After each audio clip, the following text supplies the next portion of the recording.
નમસ્કાર, તમે જોઈ રહ્યા છો મારો વાત ન્યૂઝ। સફેદ સોનાની ઘાસડી તરીકે ગણાતા કપાસની આવક શરૂ થઈ છે। સમગ્ર મહેસાણા જિલ્લા મથકમાં ઊંઝા પછી બીજા નંબરે આવતા વિસનગર શહેરની એપીએમસીમાં કપાસની આવક શરૂ થતાં આજે તારીખ 2/8/2025ને મંગળવારના રોજ એપીએમસીના વાઇસ ચેરમેન હરેશભાઈ ચૌધરી અને ડિરેક્ટરો તથા ગંજબજારના વેપારીઓ દ્વારા હરાજીનો શુભારંભ કરવામાં આવ્યો હતો, જેમાં ગંજબજારના વેપારીઓ અને ખેડૂતો હાજર રહીને હરાજીનો શુભારંભ કર્યો હતો, જેમાં આજના કપાસની હરાજીની શરૂઆત 1151થી શરૂ કરી હતી અને 1951 રૂપિયાનો ભાવ બોલાયો હતો।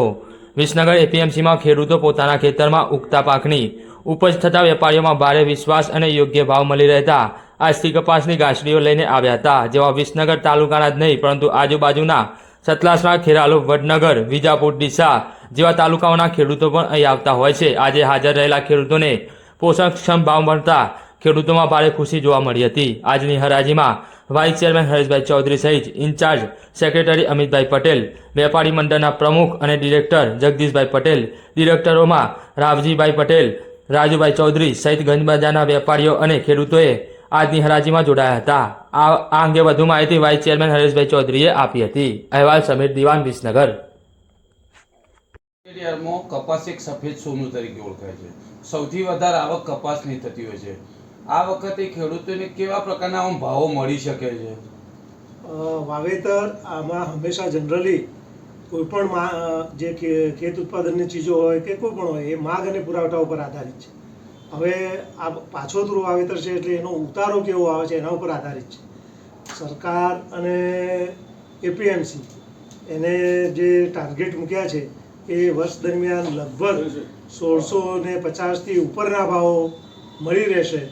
ઉપર આગળ કેટલા મળશે વધારાના એ તો સમય કહેશે, પણ ઓછામાં ઓછા 1650 ઉપરના ભાવો વર્ષ દરમિયાન રહે એવું અત્યારનો અમારો બધાનો અંદાજ છે। કયા કયા સ્થળોથી આપણે અહીંયા કપાસની આવક રહે છે? મોટાભાગે વિસનગર તાલુકો, વિજાપુર તાલુકો, સતલાસણા, વડનગર, ઊંઝાનો જે નજીકનો વિસ્તાર છે, મહેસાણાનો નજીકનો વિસ્તાર છે, અને જે અહીંની પદ્ધતિ છે એના હિસાબે બીજા બહારના પણ વધુમાં વધુ ઈડર સુધી પણ અહીંયા માલો આવે છે અને અહીંયા આકર્ષે અને એ એમને બજાર પ્રત્યેની જે લગાવ છે અને એમને જે મળે છે ભાવ એટલે વધુમાં વધુ માલો અહીંયા આવે છે અને આવતા રહેશે।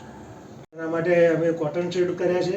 એમાં થોડુંક આવકો વધવાથી કોટન શેડની તૂટ પડતી હતી, એ હમણાં 4 દિવસ પહેલાં જ એ કોટન શેડનું અહીંયા ઉદ્ઘાટન પણ કરવામાં આવ્યું અને લોકાર્પણ પણ કરવામાં આવ્યું છે। હવે ખેડૂતોને આ એપીએમસીમાં પોષણક્ષમ ભાવો મળે છે।